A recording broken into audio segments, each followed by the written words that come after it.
नमस्कार दोस्तों। स्वागत है आप सभी का। मैं आपका अपना guruji Sunil Chaudhary, digital success coach. आज हम एक वार्तालाप करने वाले हैं। हमारे पास है एक स्पेशल गेस्ट जिनका नाम है राम अवतार जी। बुलंदशहर के रहने वाले हैं, फिलहाल दिल्ली एनसीआर में रहते हैं। और हम बात करने वाले हैं network marketing business, direct selling business के ऊपर।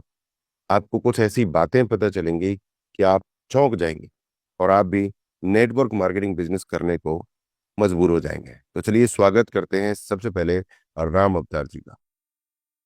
बहुत बहुत स्वागत है इधर। नमस्कार। Thank you. बहुत बहुत धन्यवाद सुनील जी, आपने मुझे अगेन इनवाइट किया। और जितने भी व्यूअर्स हैं, आप लोगों का मैं राम अवतार सिंह स्वागत करता हूं, वेलकम करता हूं, अभिनंदन करता हूं दोस्तों आज के इस प्रोग्राम सेशन में। और उम्मीद करता हूं कि आप अपने परिवार सहित सकुशल और मंगल में होंगे। दोस्तों, हमारा सुनील जी का आज सेकंड सेशन है, और सेकंड सेशन है दोस्तों मानसिकता के ऊपर। मानसिकता के ऊपर कि जिस इंसान का माइंडसेट जैसा होगा उसके मन में वैसे वैसे विचार आएंगे। और जिस इंसान के जैसे विचार आते हैं उसी के अकॉर्डिंग वो अपने काम भी चुनता है। तो मेरा कहने का मतलब यह है कि जिस इंसान का जैसा काम होगा, वैसा विचार होगा, वैसी उसकी मानसिकता होती है। तो दोस्तों, थोड़ा सा मैं इंट्रोडक्शन दूं। मेरा नाम राम अवतार सिंह है, मैं गाजियाबाद में रहता हूँ। और दोस्तों, सौभाग्यशाली मानता हूं कि मैं डायरेक्ट सेलिंग इंडस्ट्री को 23 सितंबर 2019 से दोस्तों माई लाइफ स्टाइल के साथ मैं काम कर रहा हूं। और धन्यवाद देता हूं उन लोगों का जिनकी वजह से मैं कामयाब हो पा रहा हूं। परमपिता परमात्मा, मेरी फैमिली, मेरे पेरेंट्स जिनकी वजह से मुझे अच्छे संस्कार मिले, गुरुजन जिनकी वजह से मुझे एक अच्छी एजुकेशन मिली, और मेरे great sponsor mister Sudesh medic, मेरी सी प्यारी सी टीम, प्यारी सी लवलाइन, प्यारी सी आम जनता। और धन्यवाद देना चाहूंगा आज सुनील जी का कि उन्होंने भी मुझे सेकंड टाइम इस प्रोग्राम में इनवाइट किया। तो दोस्तों, आज हर आदमी की सोच, हर आदमी की मानसिकता अलग अलग होती है। मेरा मानना एक है कि जो डायरेक्ट सेलिंग की मानसिकता होती है, जो डायरेक्ट सेलर होता है, उसकी जो सोच होती है दोस्तों, उन सब लोगों से परे होती है जो इस दुनिया में दोस्तों रहते हैं, ऐसा मैं मानता हूँ। बिल्कुल सही कहा सर आप। और बिल्कुल सही कहा सर आपने। मेरा भी पहला सवाल आपसे यही था कि जो व्यक्ति अब शुरू करना चाह रहा है या शुरुआत कर रहा है नेटवर्क मार्केटिंग, डायरेक्ट सेलिंग, तो उसकी पहली सोच क्या होनी चाहिए। तो आप भी वहीं पर हैं, प्लीज कंटिन्यू कीजिए सर। तो सबसे बड़ी सो बात आकर पड़ती है सोच की। मैं अनेक लोगों से मिला, अनेक लोगों से मिलने के बाद में इस इंडस्ट्री के प्रति जो लोगों की धारणा बनी हुई है, जो सोच बनी हुई है, दोस्तों वो ठीक नहीं है, ऐसा मैं मानता हूँ। लेकिन लोगों का मानना और मेरे मानना में थोड़ा सा अंतर है। फिर मैं अलग अलग लोगों से मिला जो अलग अलग काम करते हैं। उन लोगों से मिलने के बाद में मुझे कुछ ऐसी चीजें समझ में आई कि सोच हमारी तो बहुत शानदार है, हमारी तो बहुत पवित्र है।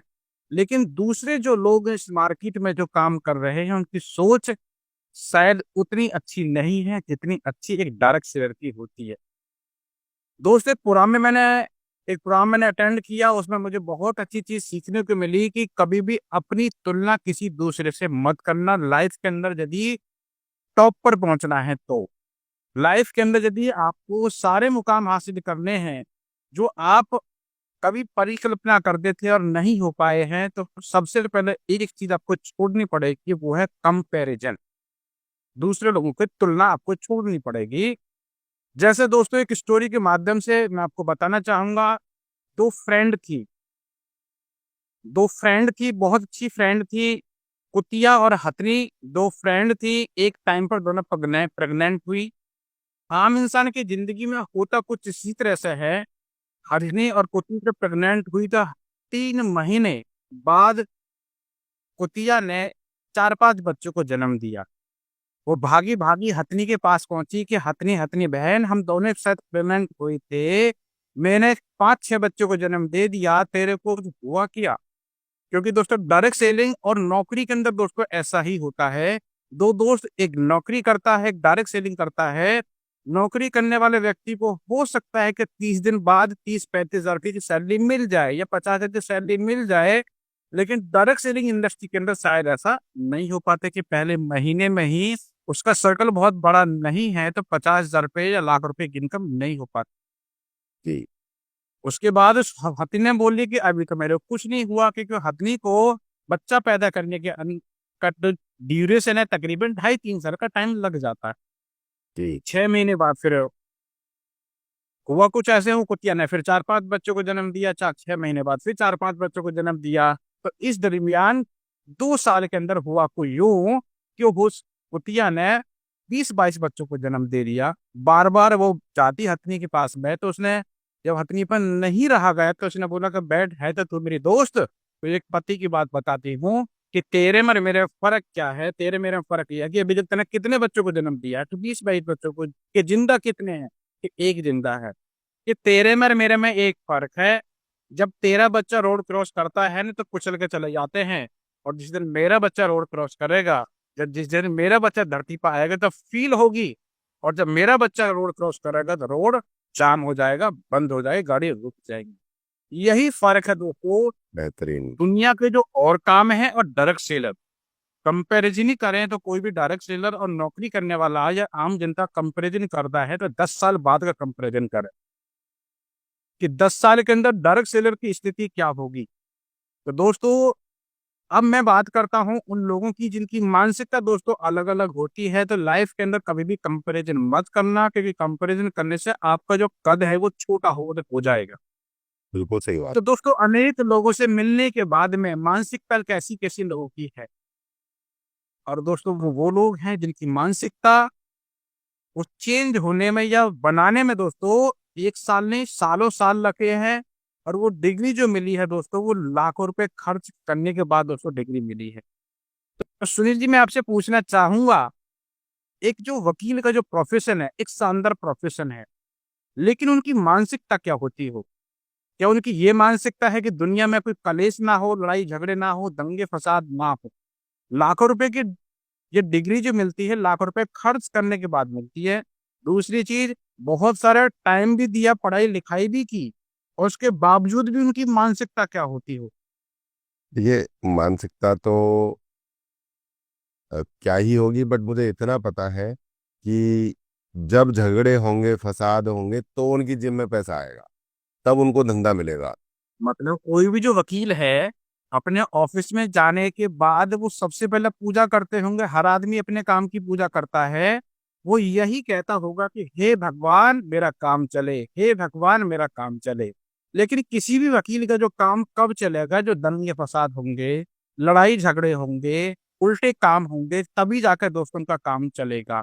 मतलब इनडायरेक्ट वे में भगवान से वो ये मांग रहे हैं कि हे भगवान दंगे फसाद हो। डायरेक्टली नहीं बोल रहे, लेकिन इनडायरेक्ट में तो दोस्तों यही का मानना है। इनडायरेक्ट में तो फिर ये है कि भाई झगड़ा होगा तभी धंधा आएगा हमारे पास। जी डायरेक्ट ये तब मेरी तरक्की का हुआ, मतलब ठेके खा रहा हूँ लोगों ने। ये तो आप और हम मानते हैं, लेकिन डायरेक्टली तो वो नहीं बोलते होंगे, लेकिन एक चीज भगवान से डायरेक्ट जरूर बोलते होंगे, हे भगवान मेरा काम। तो दोस्तों लाखों रुपए खर्च करने के बाद और इतनी सारी एजुकेशन लेने के बाद में मानसिकता क्या बनी कि लोग दंगे फसाद हों। ये एक प्रोफेशन है। दूसरा प्रोफेशन है दोस्तों डॉक्टर का। हम डॉक्टर के प्रोफेसर को भी यदि माने तो लाखों रुपए खर्च करने के बाद, बहुत सारा टाइम देने के बाद, बहुत सारी एजुकेशन देने के बाद तब जाकर डिग्री मिलती है। और कहते हैं दोस्तों कि भगवान के बाद यदि कोई दूसरा भगवान धरती पर है तो वो डॉक्टर। लेकिन सोचने वाली बात है, जब डॉक्टर अपने क्लिनिक पर जाता होगा, जब हॉस्पिटल में जाता होगा, तो वो जब सुबह सुबह पूजा करता होगा तो वो भगवान से मांगता क्या होगा? हे भगवान मेरा काम चले, हे भगवान मेरा काम चले। और दोस्तों आज तक ऐसा संभव नहीं है कोई भी डॉक्टर ये बोलता होगा मेरा काम चले, लेकिन उनका काम तभी चलेगा जब लोग बीमार होंगे। मेरी बात गलत है या सही है सर? बात तो सही है, मतलब। जी, मतलब इनडायरेक्ट वे में भगवान से वो ये बोल रहे हैं कि हे भगवान लोग बीमार हों, हे भगवान लोगों में बीमारियां, नई नई बीमारियां फैलें। इसलिए दोस्तों आज के टाइम में नई नई बीमारी फैल भी रही है, क्योंकि जितनी बीमारी आज है पुराने टाइम में नहीं थी, क्योंकि पुराने टाइम में इतने डॉक्टर भी नहीं थे। आज डॉक्टर की संख्या ज्यादा है, तो दोस्तों भगवान से प्रेयर करने वाले डॉक्टर भी ज्यादा है, इसलिए बीमारी भी दिन प्रतिदिन बढ़ रही है।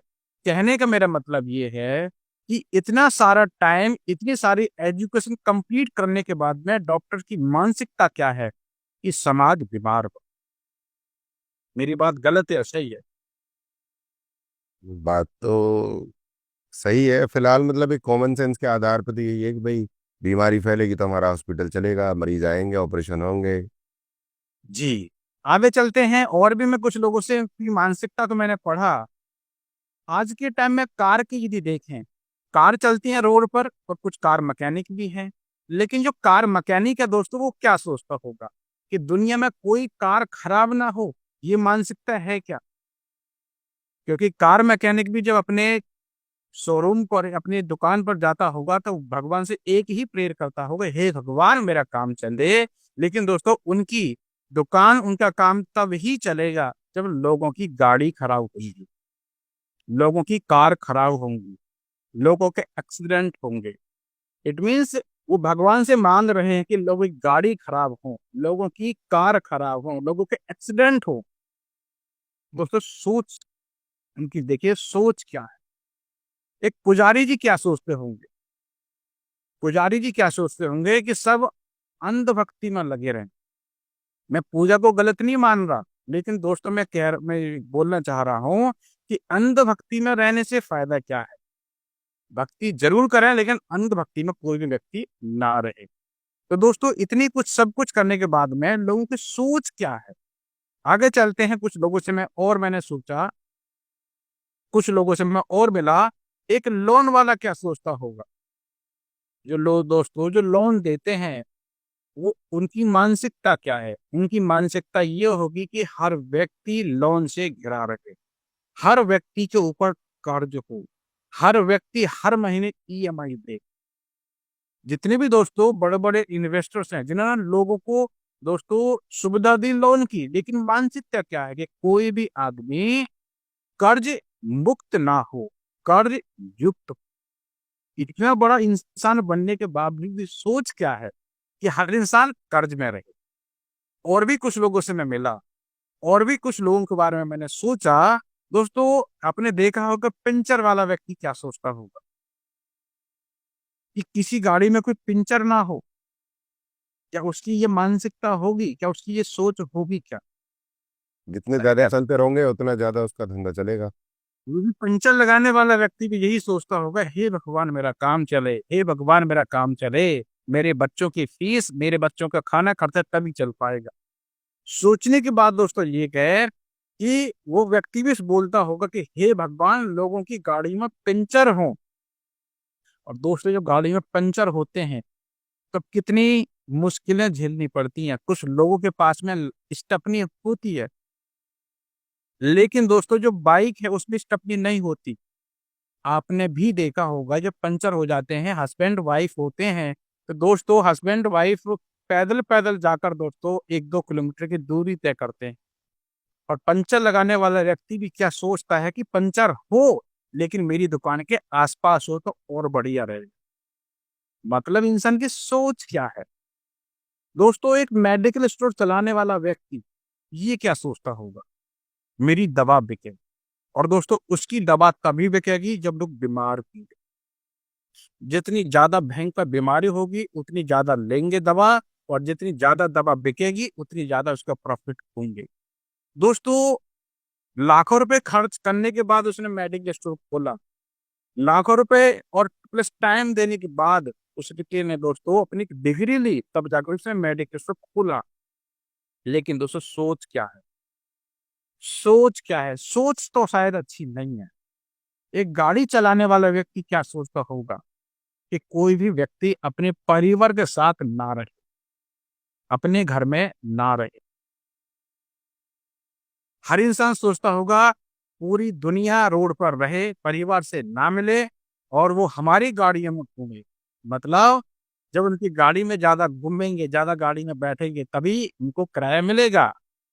दोस्तों, इतना लाखों रुपए की गाड़ी आज चल रही है मार्केट में, लाखों रुपए की गाड़ी लोग खरीदते हैं, उसमें अपने टाइम भी दे रहे हैं, लेकिन सोच क्या है कि लोग अपने घर में तसल्ली से ना बैठ पाए, लोग अपने परिवार के साथ ना बैठ। और दोस्तों, मैंने कुछ लोगों से मिलने के बाद में, कुछ लोगों से दोस्तों मिलने के बाद गहरा ऑब्जर्वेशन किया आपने। जी, सोचने के बाद में दोस्तों फिर मेरे को समझ में आई कि चलो ये तो ऐसे एग्जाम्पल दोस्तों बहुत सारे, लेकिन आप हर शहर में, हर कॉलोनी में एक दुकान होती है और उस दुकान पे लिखा हुआ होता है यहाँ क्रियाक्रम का सामान उचित रेट पे मिलता है। सोच देखिएगा तो, सोच देखिएगा हमारे गाजियाबाद में घंटा घर में एक दुकान है, यहाँ क्रियाक्रम का सामान उचित रेट पे मिलता है। दोस्तों सोचने की बात यह है, वो भी भगवान से प्रेयर करता होगा, हे भगवान मेरी दुकान चले, हे भगवान मेरी दुकान चले। लेकिन दोस्तों उसकी दुकान कब चलेगी? जब क्रियाकर्म का सामान लोग लेने जाएंगे। और जब जानते हैं क्रियाकर्म का सामान लोग लेने कब जाते हैं? जब उनकी फैमिली में कोई व्यक्ति की डेथ हो जाती है। गलत है बात? सही है सर? बात सही है। तो दोस्तों उस दुकान में भी उसने लाखों रुपए लगाए, सुबह से शाम तक बैठता है, भगवान से प्रेयर करता है, किस चीज के लिए? कि मेरा काम चले। और उसका काम दोस्तों तभी चलेगा जब लोगों की डेथ हो। दोस्तों ऐसे एग्जाम्पल बहुत सारे हैं। उसके बावजूद दोस्तों फिर एक परे एक व्यक्ति बैठा हुआ है, इन सबसे परे एक व्यक्ति और बैठा हुआ है, वो है दोस्तों शमशान घाट पर। जैसे हमारे हिंदन पर शमशान घाट। दोस्तों बीवी बच्चे तो उसके भी हैं, वो भी भगवान से एक ही प्रेयर करता होगा, हे भगवान मेरा काम चले, हे भगवान मेरा काम। लेकिन दोस्तों सोचने की बात एक है कि उस क्रियाक्रम करने वाले व्यक्ति का काम कब चलेगा? जब लोग उसके यहाँ जाएंगे, वो भी जिंदा नहीं, मरे हुए। कोई पर्ची काटता है 1100 की, कोई 5500 की, कोई 11,000 की। मतलब दोस्तों जब वो कहीं रिश्तेदारी में जाता होगा तो मुझे तो कभी कभी हंसी आती है।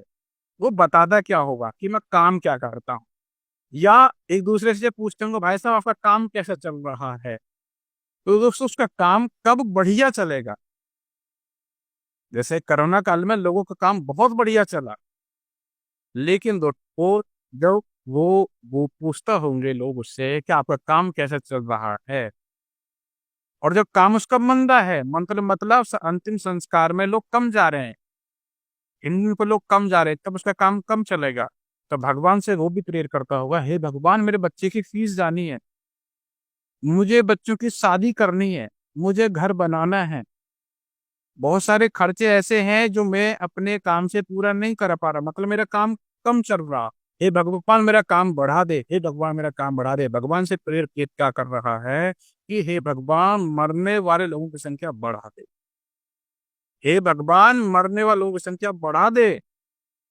और दोस्तों भगवान उनकी बात सुनते भी हैं, भगवान हम सबकी बात बहुत सुनते हैं। उन्होंने एक ही वर्ड अपना रखा, तथास्तु, कि बेटा जैसा तैने मांगा वैसा मैंने तेरे को दिया। यदि किसी डॉक्टर ने बोला कि हे भगवान मेरा काम चले, तो दंगे फसाद होने शुरू हो गए।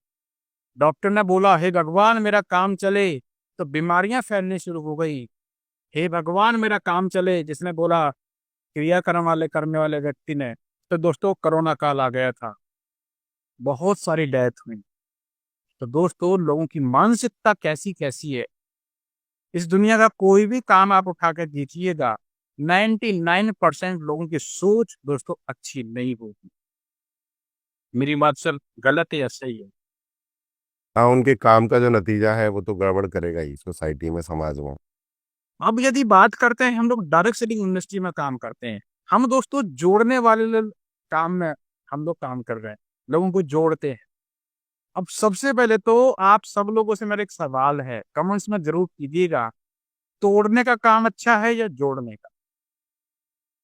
आप कमेंट्स बॉक्स में रिप्लाई जरूर करें कि जोड़ने का काम अच्छा है या तोड़ने का।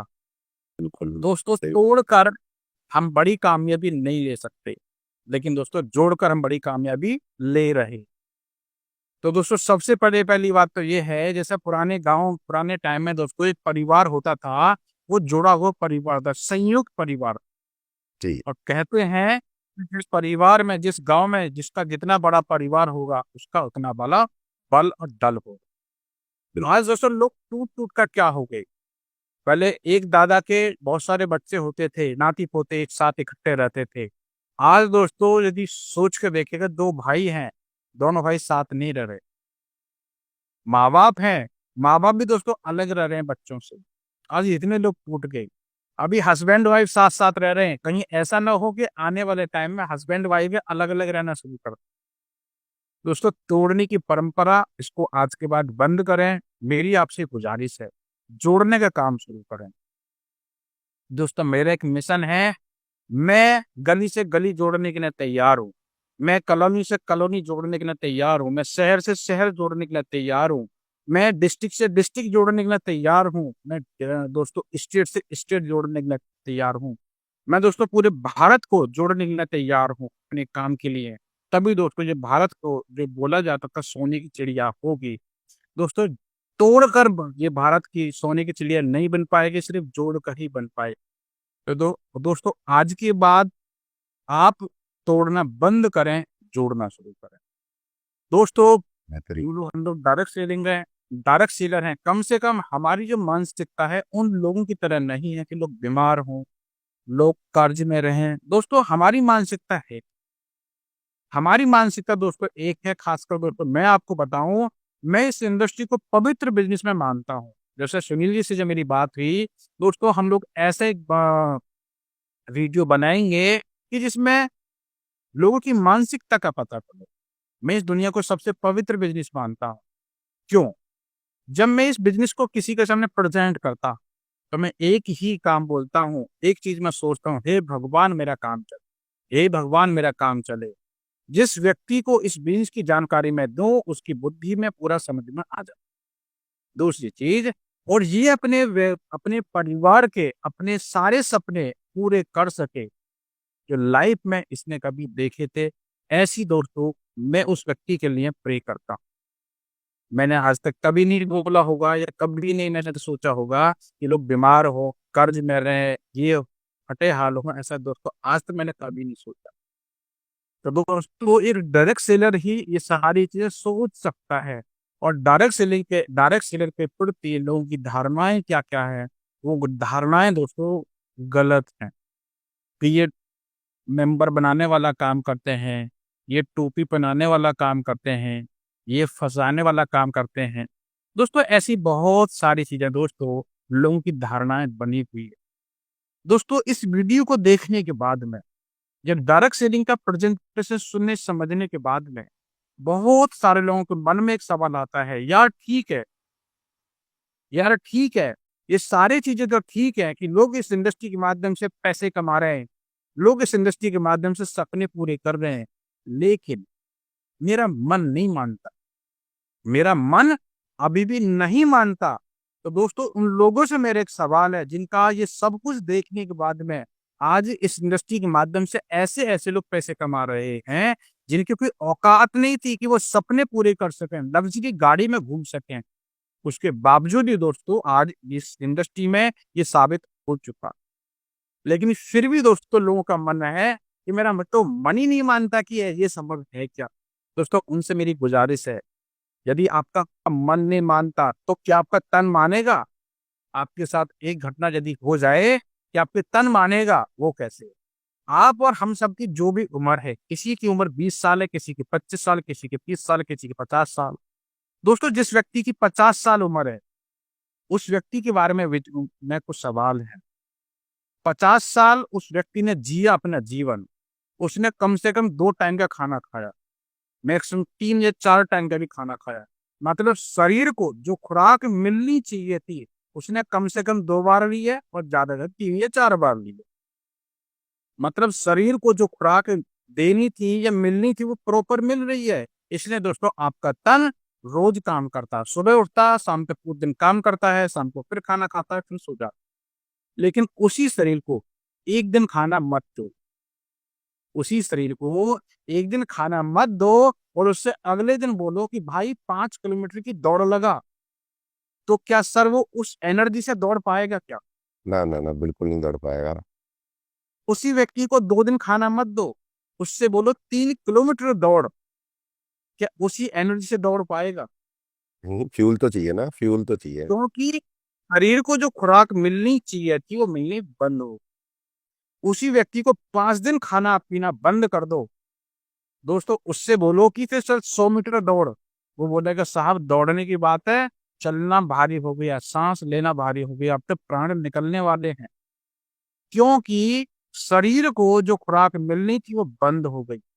अब सोचने की बात दोस्तों एक है, जब तो जिस चीज को खुराक मिलनी बंद हो जाएगी वो काम करना बंद कर देगा, मतलब शरीर को खुराक मिलनी बंद हो गई, इसने शरीर ने काम करना बंद कर दिया। अब सोचने के बाद दोस्तों एक है, इस मन को कब खुराक दी थी कि आप लाखों रुपए महीने कमा सकते हो, आप अपने सपने पूरे कर सकते हो। आज तक दोस्तों ऐसी खुराक कभी मिली नहीं, इसने दोस्तों ये दिमाग या शरीर काम करना बंद कर देता है। तो दोस्तों आज यदि देखा जाए, आम इंसान से पूछें कि भाई अमीर इंसान बनने के लिए आप तैयार हो क्या, तो दोस्तों आम जनता मना कर देती है। वहीं पर जो अमीर इंसान है उनसे यदि पूछा जाए कि भाई और अमीर कैसे बनाया जा सकता है, क्या आप सुनने समझने का तैयार हो, तो दोस्तों वो लोग रेडी हैं। सारा खेल क्या है, ब्रेन का है, सारा खेल क्या है, सोच का। दोस्तों इस दुनिया के अंदर कामयाबी जो मिलती है एक्शन पर नहीं मिलती, माइंड सेट पे मिलती है। जिस इंसान का जैसा माइंड सेट होगा वो वैसे कर्म करेगा, वैसे विचार रहेंगे, जैसे कर्म करेगा वैसे रिजल्ट दोस्तों आएंगे। तो दोस्तों यदि मुद्दे की बात ये रही आज की टाइम में कि माइंड सेट चेंज कैसा होगा, सोच बिल्कुल ही कैसे यार, बनेगी, काम से भी ज्यादा इम्पोर्टेंट है सर माइंडसेट। जी सोच कैसे कन्वर्ट होगी, संगत से। तो दोस्तों आज के बाद अपनी संगत चेंज करना शुरू कर दो। जैसा आप बनना चाहते हो ऐसे लोगों के साथ ही अब मैक्सिमम टाइम देना शुरू करो। यदि आप चाहते हैं कि मेरी इनकम लाखों में हो, तो इस मार्केट में लाखों रुपए महीने कमाने वाले लोग अवेलेबल हैं, उनसे बात करना शुरू करो, उनसे मिलना शुरू करो, उससे आपकी सोच दोस्तों चेंज हो चुकी होगी। और दोस्तों आप भी एक दिन अमीर और कामयाब इंसान जरूर बनेंगे। तो मेरी तरफ से आपको बहुत बहुत शुभकामनाएं। इस वीडियो को अपने नियर और डियर को जरूर शेयर करें ताकि वो भी उनकी मानसिकता चेंज हो इस इंडस्ट्री के प्रति, अपने प्रति, समाज के प्रति, और वो भी अपनी लाइफ के अंदर वो सारे सपने पूरे कर सकें जो लाइफ में उन्होंने कभी सोचे थे और आज तक पूरे नहीं हो पाए। अगेन बोलना चाहूंगा, लाइफ के अंदर दोस्तों आपके सपने पूरे कराने के लिए जहां पर राम अवतार सिंह जी की और मिस्टर सुनील चौधरी जी की जरूरत आके पड़ेगी, हम लोग आपके सपने पूरे कराने के लिए तन मन और धन से हम लोग साथ हैं। आपको साथ हमारे साथ खड़ा होना पड़ेगा। तो थैंक यू सुनील जी, आपने स्वागत है राम अवतार जी। आपने इतनी सारी बातें बताई और मैं खुद बहुत ही ज्यादा ध्यान से सुन रहा था। बिल्कुल सही बात है कि जो हम काम करते हैं उसका दुनिया पर क्या असर पड़ता है। तो जो भी अपना धंधा बढ़ाएगा उसका क्या असर पड़ेगा। पंचर वाले का धंधा बढ़ेगा तो पंचर ही होंगे, वकील का धंधा बढ़ेगा तो दंगा फसाद होंगे। और फिर उसके बाद आपने बात कही कि काम से भी ज्यादा इंपॉर्टेंट है माइंडसेट। तो मैंने पिछले 5 से 10 सालों में देखा है कि वाकई माइंडसेट सबसे ज्यादा जरूरी है। आदमी काम तो कर लेगा बट माइंडसेट अगर ठीक कर ले तभी कर पाएगा। माइंडसेट नहीं होगा तो वो जितना मर्जी चाहत कर ले, काम कर ही नहीं पाएगा वो। तो हमें माइंडसेट को रिच बनाना है, रिच बनना है तो माइंडसेट को हैप्पी बनाना है, हैप्पी बनना है तो बहुत बहुत धन्यवाद आपका, इतनी सारी नॉलेज सभी के साथ शेयर की। तो दोस्तों आप कमेंट करके जरूर बताएं कि आपने इस राम अवतार जी के नॉलेज से क्या क्या सीखा, जरूर बताइए। और डिजिटल के लिए और नेटवर्क मार्केटिंग के लिए आप हम लोगों से जुड़िए। आपको डिस्क्रिप्शन में मेरा भी व्हाट्सएप नंबर मिलेगा और राम अवतार जी का भी नंबर मिलेगा।